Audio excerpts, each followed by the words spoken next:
Oi, gente, tudo bem? Esse vídeo tem muitas palavras complicadas. Eu preciso falar inglês. O editor escrever legenda para vocês. Obrigado, gente. Guys, it's been a while since we talked. This has been a really challenging year, I'm sure, for the majority of us. I want to do a video sharing experience I had this year where I think I finally managed to get on the right track and beat my trend of obesity. As some of you guys know who've been following me for a long time, I didn't always look, like this. I had a lot more chubbier cheeks and jowls and much bigger belly and flabby arms just a couple of years ago. And since I was a kid, I always kind of struggled with borderline obesity, as well as in my early adulthood, in my 20s, I've always accordioned and went up and down in weight. And for the first time in a very long time, I've been on a steady trend, and I think I finally conquered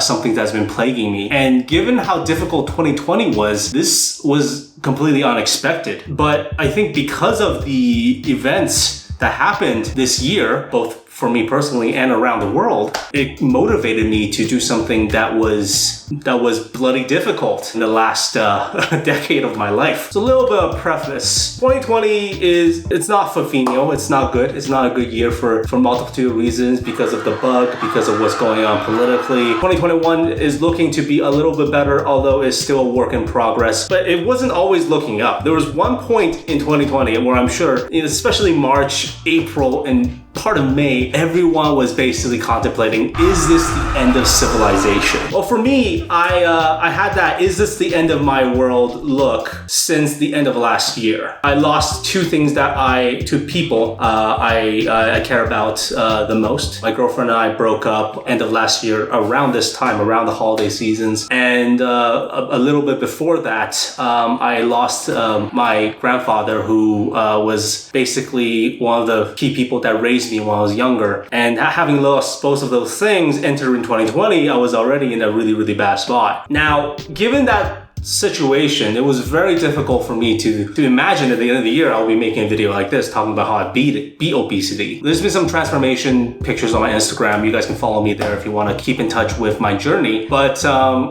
where I started, even 2018, where I was getting fatter and fatter, let's be honest with myself. That was much of a result of me almost having too much self-love and not being realistic with myself, because I was telling myself, I don't need to improve that much, I can just live day by day and figure it out. Truth of the matter is, because of what was taken away from me and what was taken away from the world, essentially, this year, you realize, hey, life is not always going to be this way. Life is not always, we're not always promised tomorrow is going to be the same or better.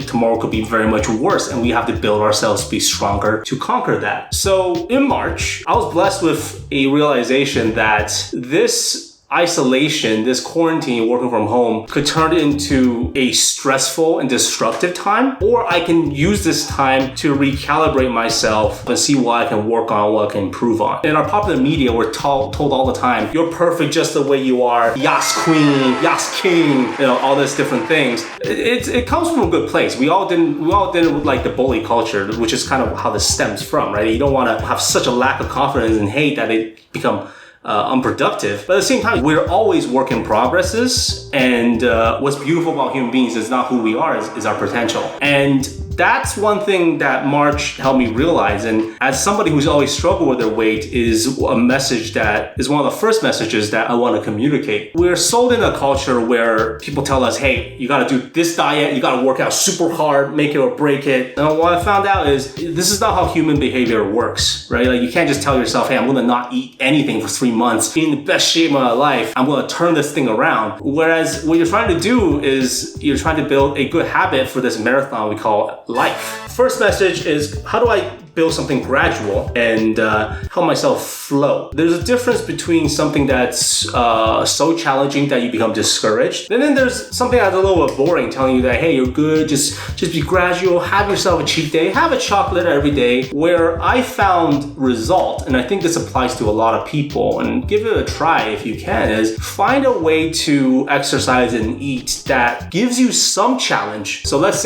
go to eating. Well, well, instead of eating a burger every day, can you eat a burger every other day? And build that gradually. Give yourself little challenges that feels rewarding and that can be consistently done with exercise rather than going hard with a trainer and then getting all sore and potentially injured. Do something. That's kind of how I started with the exercise. The food came easy because since I know how to cook, I can try and cook something just a slightly healthier. But the exercise for me was the biggest challenge where I had a personal trainer before where I was, kind of pushed a little harder. I'd done programs where I pushed harder. And then as soon as I get injured, I would not exercise for months and I'll become fat again. So I was like, how can I minimize injury, increase the fun and challenge, but at the same time get progress and build a consistent habit? So then I learned about this concept of flow. So again, flow in terms of exercise is I just told myself, do something every day. Yes, you have to work from home. You have all these meetings, you have all these Zoom calls and the Google Hangouts and whatever. How do you squeeze something in? So I was like, okay, let me just do 5 push-ups to start. It's not too hard. 5 push-ups, good form. Maybe I'll do 10 squats, a couple with jacks, and then maybe 20 sit-ups. All right, that's good. I feel pretty good. I'm not injured. I didn't have to spend too much time. Let me go back to do what I was doing. The next day happened. I remember clearly this was like late March when I started kind of pushing this. I was like, okay, why don't I just put it on a green board and I just like label. If I do 5 sets of this, I'll just put a 1 there, right? It feels satisfying. It's like I checked something off. It was relatively easy to do in each individual block. And I looked at my exercising as a year's progress as opposed to like different months of progress. And it turns out that when I was doing this, I started exercising more instead of exercising less. Let's do the math here, all right? Let's say you can do 5 push-ups a day. Just that's all you can do. That's perfectly fine. Let's not compare ourselves. I can do 5 push-ups a day, or I can do 10 push-ups and just be so sore, right? So let's say you do 10 push-ups twice a week. That's 20 push-ups total, right? But if you do 5 push-ups a day with just one day of rest, as opposed to those 2 days of rest in between, then that 2 days of rest with 1 day of hardcore only results you in 20 push-ups. Whereas if you count the guy who did 5 push-ups a day, that version of you that did 5 push-ups a day, you did 30 of them. So you did more exercises on the long run, and yet I don't feel like I was sacrificing too much. I was gradually eating healthier. Then it became, I want to do this, as opposed to I need to do this. So that happened, and it kept going, and come August, around my birthday, I did my first shirtless photo ever. I mean, the head is still huge. I can't, this is the drawback about losing weight. If you have a big head and you lose weight, you still look kind of fat because of your big head. But it's okay, I'm comfortable with that. I feel great, and that matters more. Now look, it's the end of 2020 or the beginning of 2021, depending on when you're watching this. And next year could be our best year ever, our worst year ever, somewhere in between. We don't know yet, right? We entered 2020 thinking, oh, 2019 was the worst. It couldn't get any worse. Oh God. Like if you think about it, like every year could be like that. Now, I could be like completely depressed, and I was completely depressed, but I kept pushing. I'm still hurt. I'm still wounded, but I know that I need to do some of these things to continue enjoying this journey we have as life, rather than making the same old resolutions or having a fatalistic look on our society and what's going to happen in 2021. We're going to look at and optimize our time and just do things gradually, and then the end results will be more long-standing. If some of you guys don't know where to start, here's a quick exercise for you, right? If you can discover what your maximum is for basic body exercises, jumping jacks, push-ups, sit-ups. Just do those 3 for now, because a lot of us are trapped at home right now.